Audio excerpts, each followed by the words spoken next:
2026 omwaka ogwo tugusuubira okubeera ogw'omuliro era munnange nkuleetedde abanene n'ensonga 20 eziriko amasannyalaze agawangula akalulu ka 2026. Omubanda anaasigaza amasannyalaze kubanga abasajja balumye ogwa waggulu n'ogwa wansi, era munnange abakugu bamutadde ku minzaani. Muhoozi ku sayidi eri alinze bafujjo era gwe mulimu ogwamukwasibwa okubeera CDF. Kati nno bano balaze obukodyo ba MP ne bakansala bwe balina munnange okukozesa okusobola okuwadawadako obwokuzoganya. Amyuka omwogezi wa Gen. Museveni mu State House Haji Farouk Kirunda akakasizza nga mukama we bwagenda okutandika okutalaaga eggwanga nga yeetegereza mbu engeri enteekateeka eziteereddwawo gavumenti ya NRM okujja bannayuganda mu bwavu nga Parish Development Model PDM, emyuga n'endala bwe zikoze okitegeera. Kati Kirunda era atubulire ndi Museveni wakutandikira mu bitundu ebyebukedi nga 6 Novemba 2024 eno agenda mu kusisinkana abakulembeze b'ennono, ab'eddiini, bannabyabufuzi, abakozi ba gavumenti, era agenda kukuba enkuŋŋaana ennene okwogerezeganya ne bannayuganda yonna gy'anaayita okumutegeeza ebizibu bye bayitamu n'okubawa amagezi ku ngeri munnange gye bagenda okubisimattuka. Mwannamateeka Alex Waiswa Mufumbiro, omumyuka w'omugezi wa NUP, gye buvuddeko yatukakasa era kati essaawa eno nga kyekiriwo yatukakasa nti essaawa yonna kugamba essaawa eno kyekiriwo Robert Kyagulanyi Ssentamu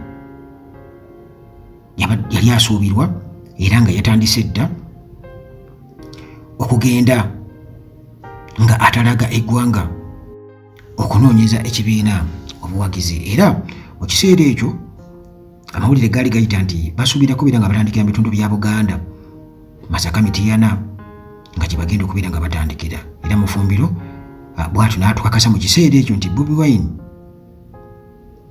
yali ayagala kwongera kunyweza mirandira gya NUP mu ggwanga okusobola munnange okusaba bannayuganda okutandika okusunsula abantu abalina okuweebwa tikiti mu 2026 okwesimbawo ku NUP, nga kino munnange kigenda kuyamba nnyo obutakola nsobi nga ze baakola mu kalulu ka 2021 mwe baaweerwa abafiira tikiti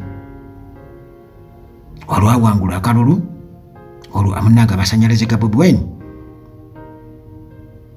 n'amaanyi ag'abantu ate ne babeekyusiza ne batandika okulagana ne gavumenti ya Gen. Museveni n'okuyisaamu omubanda eggaali. Era obubaka obwo abadde ajja aboogera eri abantu, abuwa abantu nti mulonde buguno omulundi abantu bemwekakasa nti ddala bano be bano, temuwa abantu abo bemumanyi nti bakibogwe, muwe mu abo abakkiririza mu kibiina bye mulina okubeera nga mulonda. Bobi Wine yalangirira dda nga bw'agenda okwesimbawo mu kalulu ka 2026 ekintu omumyuka we atwala Buganda Mathias Mpuuga Nsamba kye yawakanya, n'annyonnyola nti Bobi Wine okukikola teyagoberera mitendera mituufu, wabula Mufumbiro alumiriza nti Mpuuga takyalina kyabagamba engeri bwe kiri nti baamuyimiriza ku mirimu egy'ekibiina olw'okusiiwuuka empisa, n'akkiriza obukadde bwa ssente 5 obwamuweebwa gavumenti ya Gen. Museveni nga akasiimo olw'okukulembera obulungi oludda oluvuganya mu Paalamenti. Richard Todwong, ono ssaabawandiisi wa NRM, atukakasizza nti ekibiina tekinnasalawo gwe kigenda kuwa tikiti okuvuganya ku bwa pulezidenti mu 2026 wabula nga emikisa mingi nti Museveni yandiddamu okubakwatira bendera. Museveni yalangirirwa akakiiko k'ebyokulonda nti okulonda kwa 2021 nti ye yali akuwangudde, era nga bano baatutegeeza nti yali awangudde n'obululu 6,000,000 n'emitwalo 4,298 ti bwe bululu bwe yafuna, era nga bukola ebitundu 58 n'obutundu 38 ku buli 100 ku muwendo ogw'obululu obwakubwa. Ate Bobi Wine ne balangirira nti akakiiko k'ebyokulonda katutegeeza nti yakwata kyakubiri n'afuna obululu 3,437,104 nga bukola ebitundu 35 n'obutundu 8.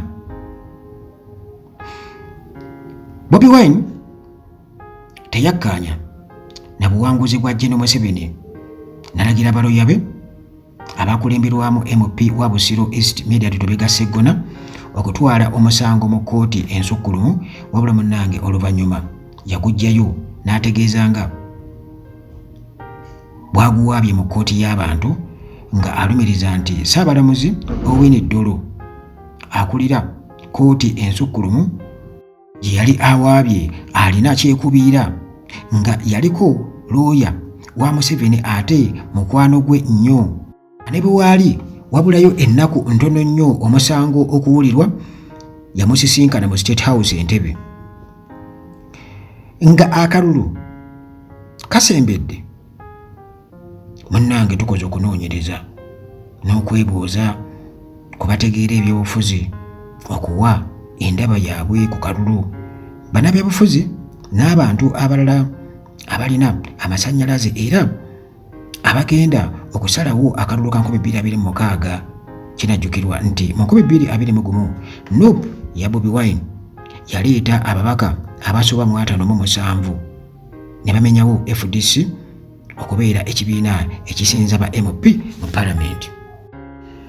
Munnange bwe tusoose okwebuuzaako ye munnamawulire omugondeevu era RDC wa Butambala Haji Ahmed Kateregga Musaazi, ono atubuulidde nti obukodyo bw'okuyiga akalulu ka 2026 bugenda kusalawo ani agenda okuwangula. Ono ategeezezza nti mu bululu obuzze bubaawo abeesimbyewo babadde bakozesa nnyo emikutu gy'amawulire okuli TV, radio n'empapula z'amawulire, ng'agibeerako n'enkizo kimubeererera kyangu okusaasaanya obubaka mu balonzi, wabula kati waliwo enkola ya social media nga abantu bangi bagyettanidde nnyo, naddala abavubuka. Kateregga annyonnyodde nti anaasinga okukozesa obulungi emikutu gya social media agenda kubeera n'enkizo ku balonzi, naddala abavubuka. Ono annyonnyodde nti mu bitundu eby'ebyalo enkola nga eya kasanafu bannabyabufuzi naddala aba DP gye baakozesanga okutambula nnyumba ku nnyumba nga boogera butereevu n'omulonzi egenda kubeera ya nkizo nnyo okusalawo anaawangula akalulu. Okugenda mu bifo ebisanyukirwamu nga gye banywerwa Kwete, Bwakata, Amalwa, Omukombooti ne Walagi kigenda kuyamba eyeesembyewo okutuuka obutereevu ku muntu asembayo ate naye n'amulabira ddala nga amufaanana, kwegamba ng'amulabira mu kifaananyi kye nti ono ye muntu waffe ddala asobola okujja eno mu ghetto.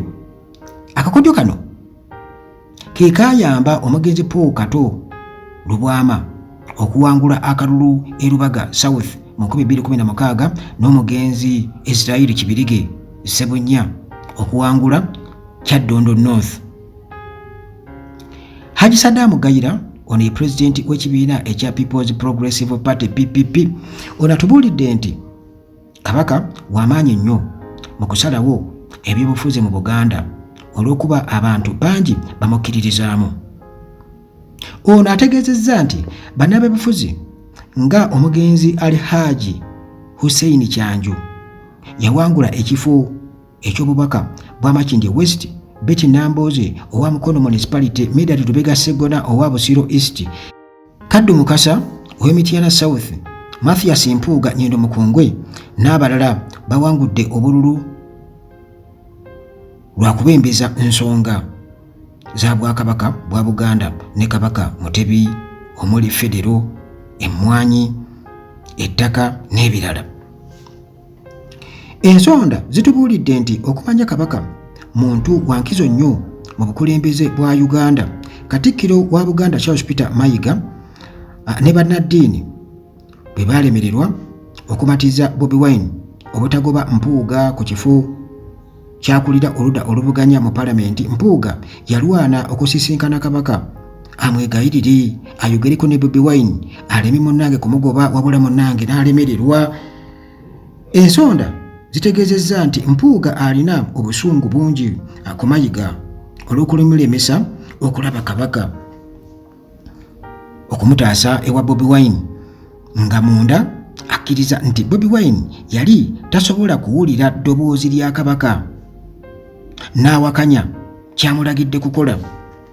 Ono annyonnyodde nti mu bitundu ebya Buganda ebimu wakyaliwo abantu abakkiririza mu abo abali ku nsonga za Buganda wadde nga kyabulabe nnyo Kabaka nga omuntu oba abakulembeze abalala mu Buganda okuvaayo okuwanda eddusu ku munnabyabufuzi abeera yeesimbyewo naddala munnange ku kifo eky'obwa pulezidenti.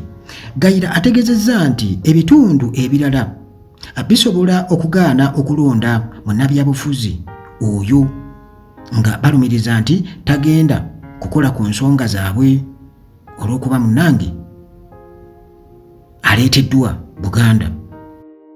Mu birungi ki omutunuulizi w'ebyobufuzi atubuulidde nti General Museveni okuvuganya ku bwa pulezidenti nga akyali mu ntebe okubeera nga yalonda akulira akakiiko ak'ebyokulonda ne bammemba bonna abakatuulako kimuwa enkizo okuwangula akalulu. Ono annyonnyodde nti erinnya Museveni kyakulwanyisa ekikuwanguza akalulu nga waliwo abatya okuwakanya omuntu gwawanzeeko eddusu olw'okuba bamutya nga pulezidenti ow'eggwanga alina ssente n'obuyinza ng'asobola munnange n'okukozesa poliisi, amagye n'ebitongole bya security ebirala okukola kw'abo bonna abamuwakanya. Njuki atubuulidde nti eno y'ensonga lwaki bannabyabufuzi naddala mu bitundu eby'ebweru ewe Uganda balwana nnyo okufuna kaadi ya NRM kubanga bakimanyi nti agenda kuwangula akalulu. Babeera bagenda kuwangula akalulu kasaafuna kaadi ya NRM kabanga influence weeri mu magye kakiiko k'ebyokulonda n'ewalala. Ono era alumiriza nti ab'oludda oluvuganya bangi abali mu Palamenti ne mu bifo eby'obukulembeze ebirala olw'okuba Museveni yabawagira mu ssente ne mu bikolwa. Minisita ow'essiga eddamuzi n'ensonga za ssemateeka Nobert Mao alumiriza nti General Muhoozi Kainerugaba agenda kusalawo kinene kw'anaawangula akalulu ka 2026. General Muhoozi okubeera omuduumizi wa UPDF kitegeeza nti ebyokwerinda eby'eggwanga bigenda kubeera nga bitambulira mu ngalo ze. Bannabyabufuzi balumiriza nti mu kiseera General Edward Kayihura we yabeerera ku kifo eky'obuduumizi bwa poliisi nga yatambulizibwako ebyokwerinda by'eggwanga yasalawo kinene nnyo kubaawangula akalulu nga ebiseera ebyo yakubanga bukubi ssimu ne balangirira gw'ayagala. Bobi Wine akyalina amasannyalaze naddala mu Buganda nga wakusalawo kinene ani agenda okuwangula ekifo eky'obukulembeze. Mpindi Bumali omubaka w'abaliko obulemu mu Palamenti alumiriza nti bannabyabufuzi bangi okuli n'ababaka ba Palamenti batya okunyiiza Bobi Wine olw'okuba nti ayinza okuba mmakkaadi mu kalulu akajja nga buli munnange kye boogera ne bwe kibeera tekirina mulamwa boogera kusanyusa purinsipo. Bannabyabufuzi nga Jackson Muyanja Ssenyonga n'abalala basaze eddiiro ne beegatta ku NUP okuva mu NRM nga bakakasa nti Bobi Wine bw'abawandako eddusu bagenda kuwangula obululu. Wabula Dr. Abedi Bwanika omubaka wa Kimanya Kabonera alumiriza nti ebya kkaadi ya NUP tebigenda kukola. Gayira atubuulidde nti jjajja w'Obusiraamu Kasimu Nakibinge Kakungulu w'amaanyi mu kusalawo awangula ekifo ky'obukulembeze naddala mu Kampala. Ibrahim Kasozi eyali MP wa Makindye East ategeezezza nti okusazaamu ekirowoozo eky'okuvuganya ku bwa Lord Mayor bwa Kampala yakituukako oluvannyuma lwa Kakungulu okumutuuza n'amusaba addeyo yeesimbe e Makindye East ku kifo eky'obubaka bwa Paalamenti obwa Lord Mayor abulekere musiraamu munne Lord Mayor Ssaalongo aliko kati Lukwago Erias. Mu 2021 Nakibinge yamatiza Alhaji Latifu Ssebaggala Sseŋŋendo okuva mu kuvuganya kw'aba Lord Mayor n'addayo e Kawempe North n'alekera Lukwago n'awangulira ku kaweweevu. Wabula Gayira annyonnyodde nti ekiremesa Nakibinge obutabeera w'amaanyi ennyo mu Buganda y'ensonga y'Obusiraamu okwekutulamu ne babeera n'ebiwayi, nga alumiriza nti kino kikobalibwa Museveni okubalemesa okuteekawo okuvuganya okw'amaanyi nga banyeenya gavumenti ye. Njuki atubuulidde nti Nnaalongo Anita Among agenda kusalawo ky'amaanyi abagenda okuwangula akalulu ka 2026 olw'ekifo eky'obwa sipiika. Ono annyonnyodde nti ekifo kino kimuyambye okufuna ssente ez'okusaasaanya ebyobufuzi n'emikwano naddala mu bakozi aba gavumenti mu bitongole bya security ne mu kakiiko ak'ebyokulonda, nga bano asobola bulungi nnyo okubalagira okuyambako omuntu gw'abeera ayagala awangule, nga kino munnange kyakusinga kukola mu bitundu eby'etteeso. Ensonda zitegeezezza nti Among alina amaanyi mangi mu ba RDC abaduumizi ba poliisi okwetoolola eggwanga lyonna, nga kino kyakanga Museveni n'abakolamu enkyukakyuka gye buvuddeko.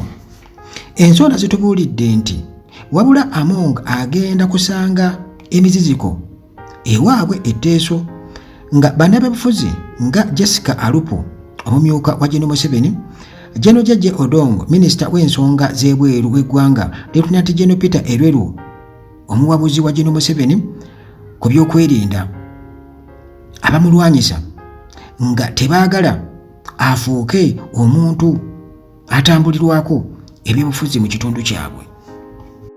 Bwe tugenda munnange ate ku balala, omulamuzi Simon Mujenyi Byabakama jjukira nti ono agenda kuddamu okubala akalulu. Kati ono yakulira akakiiko k'ebyokulonda, nga ekifo kino kimuwa enkizo okusalawo alangirirwa ku buwanguzi wadde nga alina okugoberera amateeka g'akalulu.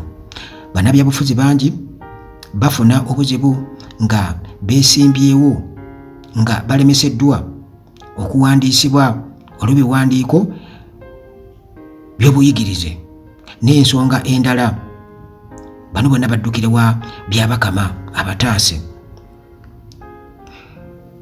Okunoonyereza Uganda Atalaagi kwekoze ekulaze nti Ssaabaminisita Nabbanja w'amaanyi nnyo mu bitundu eby'ebwenyulo, era ensonda zirumiriza nti ono ssente azikoze era mwetegefu nnyo okuzikozesa okuyamba abantu be okuwangula akalulu.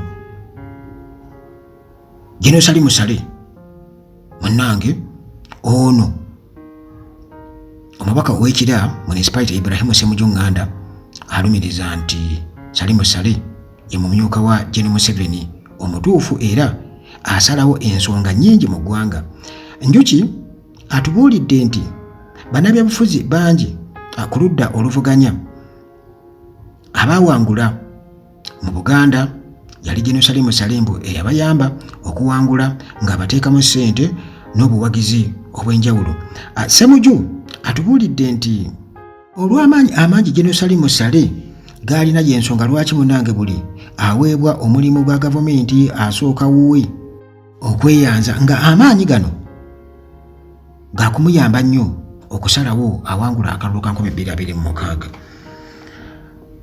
Omugagga Sudiru Lupareria obadde omumanyi munnange ono ayogerwako nga omugagga asinga mu Uganda. Ensonda zitubuulidde nti akalulu bwe katuuka bannabyabufuzi bangi abaddukira ewuwe okubayamba ku ssente za kampeyini n'okwogera n'abanene mu gavumenti okubayamba. Sudiru ensonda zimulumiriza nti mu palamenti kibeera kizibu okuwangula ensonga Sudiru gy'abeera munnange ayagala kubanga ababaka abasinga yabayamba okuwangula ebifo bibalimu mbu n'okubawaayo oba okubawola ssente mbuzi babeera balina okukozesa okubabeezaawo.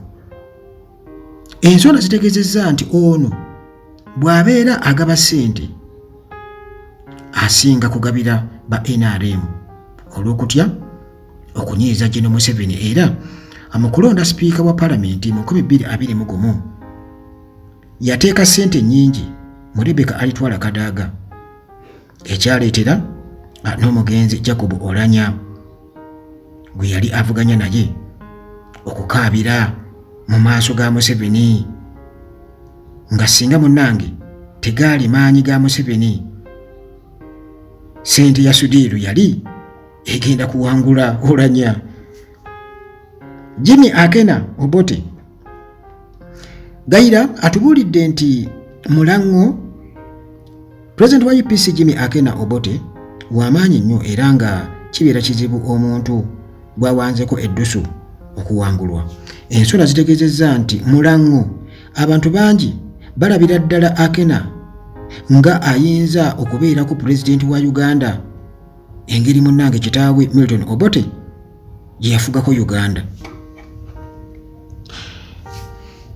Janet Kataha Museveni ono ensonda munnange zitubuulidde nti mu bitundu bya Ankole ne Kigezi Janet Kataha Museveni asalawo kinene awangula akalulu nga ebiseera ebisinga awaliriza ne Gen. Museveni omwami we okuwagira okusalawo kwabeera akoze. Ensonda zitegeezezza nti Janet atadde ssente mu bibiina eby'abakyala n'abavubuka mu bitundu eby'eggwanga eby'enjawulo naddala Kampala ne Ankole okwekulaakulanya nga abasinga bakozesa ssente z'abateekamu okuzannya ebyobufuzi.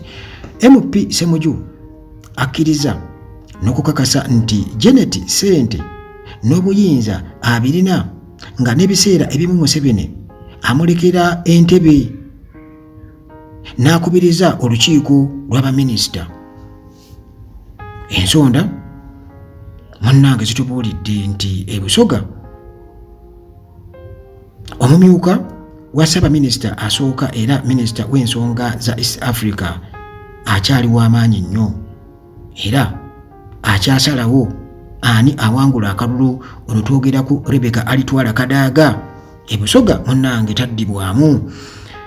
Ono ssente azirina ate kyabazinga wa Busoga Wilberforce Nadiope amukkiririzaamu nnyo nga kino munnange kikendeeza amaanyi gaabo abawagira sipiika Among ayagala okumutwalako ekifo kya Mama Busoga.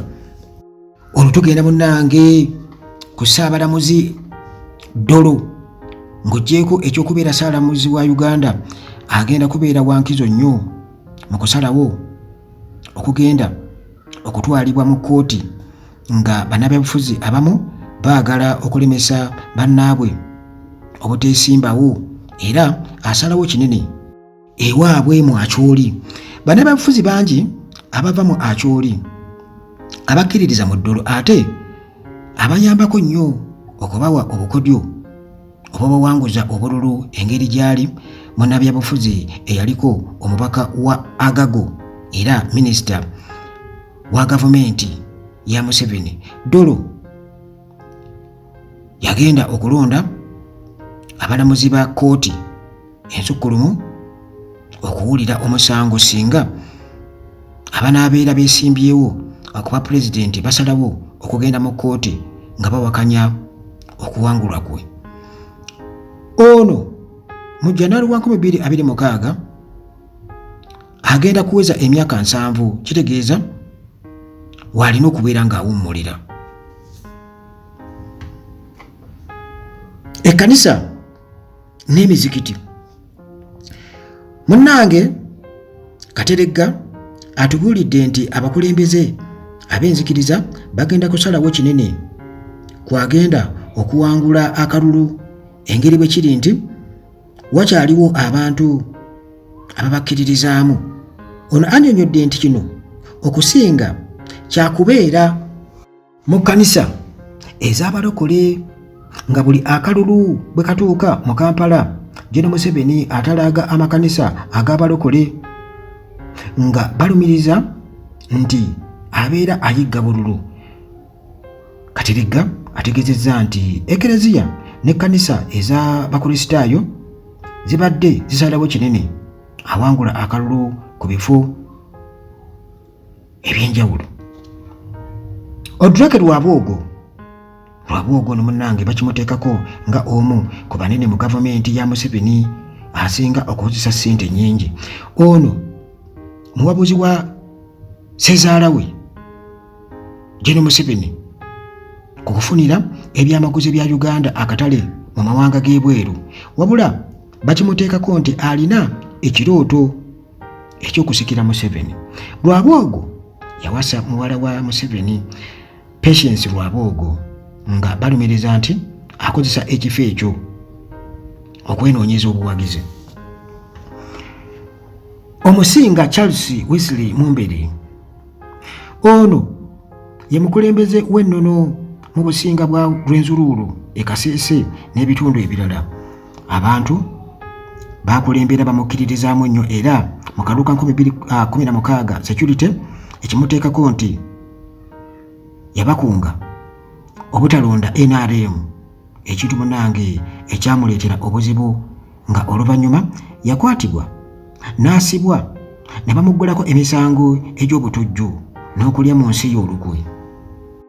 Ensonga y'emmwanyi nayo munnange togisuula muguluka era omubaka wa Butambala Mohamed Muwanga Kivumbi alumiriza nti ensonga y'emmwanyi egenda kusalawo kyamaanyi nnyo mu kalulu ka 2026. Ono annyonnyola nti abantu abamu mu bitundu ebya Buganda ne Bugisu bano bawangaalira munnange ku mmwanyi nga omuntu yenna agizannyirako tebagenda kumukombya ku kalulu.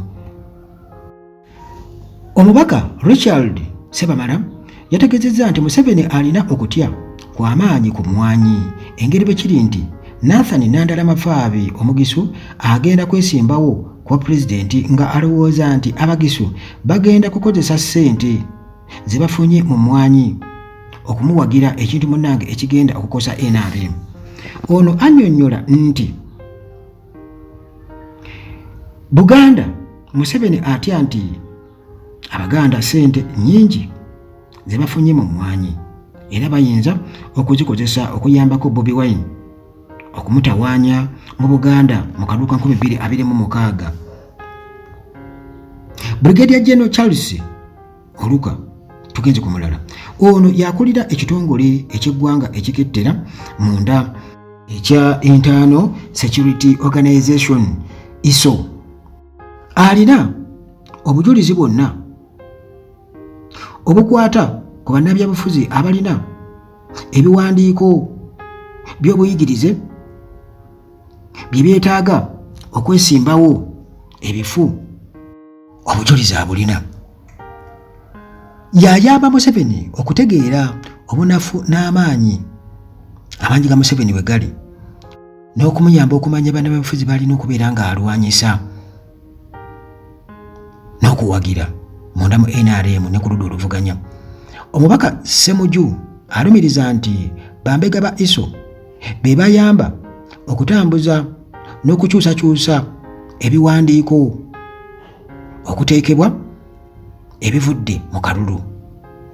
Bano balina enkizo esalawo awangula n'awangulwa nti be babitambuza olumunange nga bateekamu ebyabwe muleete ali ebyono muleete muteekemu bino. Muganda wange akalumu kabaze eno yonna muweewaga aba ISO nga bakola ki? Nga bateekamu ebyabwe kuba be batambuza ebintu ebyo. Abakugu baffe okuli Gayira, Musaazi n'Enjuki bakkiriza n'okakasa nti mu Uganda tewali muntu atambulizibwako byabufuzi okuyamba omuntu okuwangula akalulu okuggyako Museveni. Gayira atubuulidde nti abakulembeze b'ennono okukosa ne bannaddiini batya okwogera ku nsobi ezikolebwa Museveni kubanga yabawa security ebakuuma diiru za ssente ezibabeezaawo. Abakulembeze b'ennono yabateekako n'amateeka obuteyingiza mu byabufuzi. Njuki ategeezezza nti Museveni akalulu akatya nga y'ensonga lwaki bwe wabeerawo obunkenke bwonna ku nsonga alwana nnyo munnange okumatiza bannayuganda okumuwagira nga bw'akola kati ku mmwanyi.